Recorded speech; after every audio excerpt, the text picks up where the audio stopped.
네, 저번 시간에 제가 한국 사람들이 많이 갖고 있는 그런 종목들에 대해서 분석을 해 드렸는데요. 오늘도 저번 시간에 이어서 과연 이 종목들의 흐름이 어떻게 될지에 대해서 다시 한번 분석해 보도록 하겠습니다. 먼저 네이버를 좀 살펴볼 텐데요.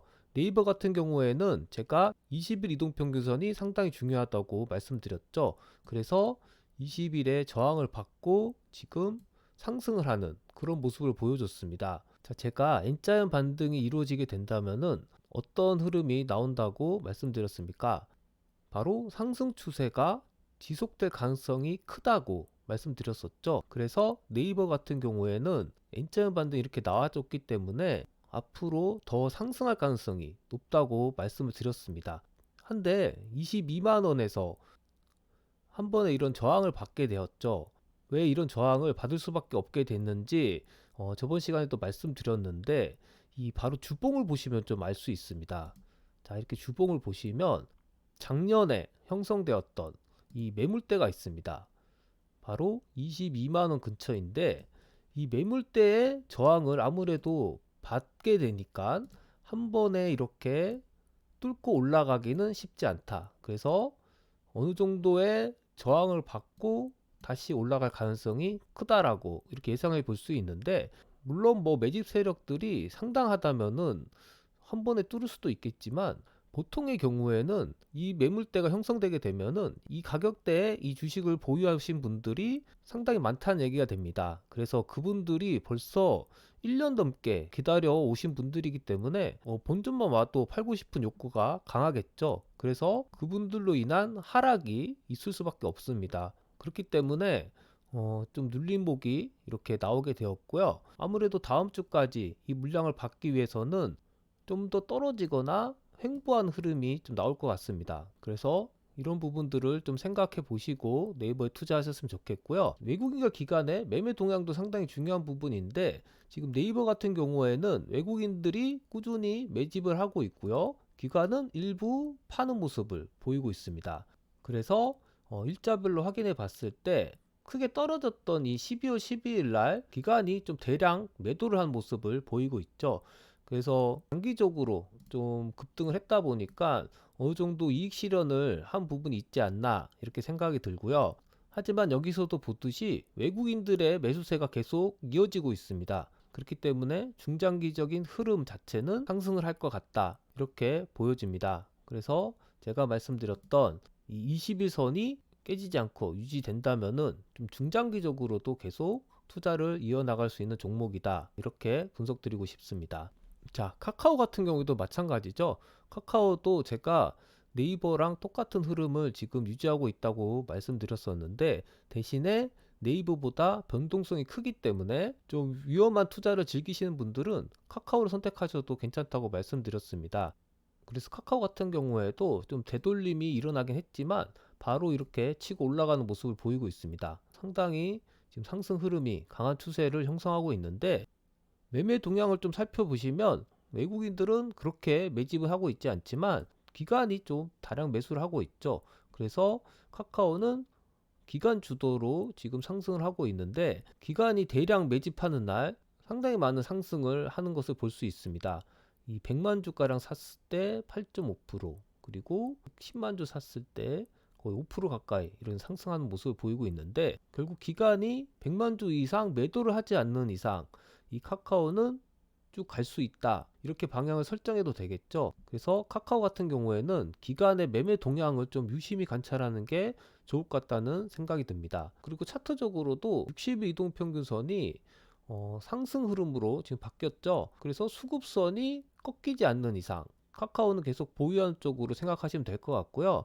워낙에 카카오도 많이 떨어진 종목이기 때문에 이 주봉으로 봤을 때 제가 말씀드렸던 5만원 후반대까지는 무난히 가지 않을까 좀 예측을 해보는데, 이런 부분들을 좀 참고해서 투자하시는데 기준으로 좀 삼으시면 좋을 것 같고요. 다음으로는 삼성전자를 한번 보겠습니다. 삼성전자도 제가 일주일 전에 분석을 해드릴 때 이런 쌍바닥을 형성했다고 말씀드렸죠. 그래서 쌍바닥을 형성하고 저점의 기울기가 지금 상승을 하고 있기 때문에 이 상승 흐름이 계속 될 것 같다는 얘기를 해드렸습니다. 그래서 이번 주도 뭐 상승폭이 크진 않지만 상승을 이렇게 하는 모습을 보여줬는데, 다음 주가 좀 더 기대가 되는 부분이 이 스토캐스틱도 K가 D를 골드 크로스 나면서 올라가려고 하고 있고요.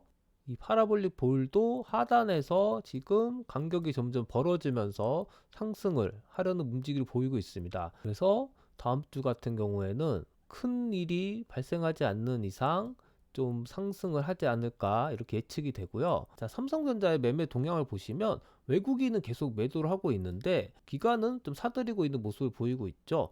지금 외국인이 파는 수량보다 기관이 매수한 수량이 더 많다는 것을 좀 확인을 해 볼 수 있습니다. 100만 주 살 때 200만 주 사고, 여기 이 부분도 100만 주 살 때 200만 주 샀죠. 물론 뭐 200만 주 팔 때 100만 주 산 적도 있지만, 보시는 것처럼 최근에는 외국인이 파는 수량보다는 더 많은 수량을 지금 기관이 매수하는 것을 볼 수 있습니다. 결국 기관이 받아주고 있는 모습을 봤을 때는 더 이상 크게 하락하진 않을 것 같고요. 제가 말씀드렸던 이런 쌍바닥 포인트를 깰 정도의 하락은 있지 않을 것 같다는 좀 생각이 듭니다. 그래서 그런 부분들을 봤을 때는 삼성전자도 꽤 흐름이 좀 좋아 보이고요. 다음으로는 LG전자를 보겠습니다. 일주일 전에 말씀드렸을 때 이 LG전자가 하락 추세를 지금 형성하고 있고 앞으로 떨어질 가능성이 높다고 말씀드렸는데, 사실 뭐 과매도 구간이 있다 보니까 이번 주에는 좀 반등을 하는 모습을 보였습니다. 그래서 다음 주에 이 21선의 저항을 받고 좀 내려올지 아니면 뭔가 반전의 포인트가 될지가 좀 기대되는 부분인데, 아직 뭐 확실한 상승 흐름이 없기 때문에 LG전자는 좀 기다렸다가 투자하시는 쪽을 선택하시면 좋을 것 같고요.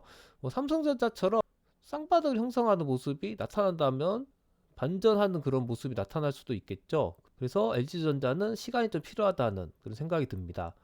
다음으로 제가 분석드릴 종목은 현대차인데, 이 현대차 같은 경우에는 쌍바닥을 이렇게 형성하는 모습을 보였죠. 그래서 삼성전자와 좀 비슷한 흐름을 지금 나타내고 있는데, 대신 21선의 저항과 61선의 저항을 차례로 받아야 되기 때문에 이 부분에 있어서는 이 현대차도 좀 기다릴 필요가 있다, 이렇게 말씀드리고 싶습니다.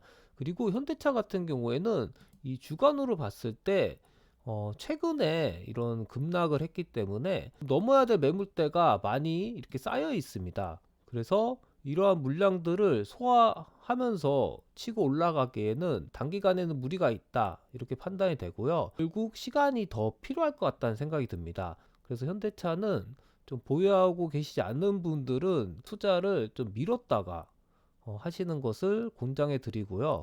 뭐 보유하고 계신 분들은 사실 뭐 어느 정도의 수익 실현을 했어야 되는데 미처 못하신 분들은 시간이 걸릴 것을 각오를 하시고 오히려 좀 떨어졌을 때 물량을 늘리시는 쪽으로 생각하셨으면 좋겠습니다. 자, 마지막으로 SK텔레콤을 제가 말씀드렸었는데요.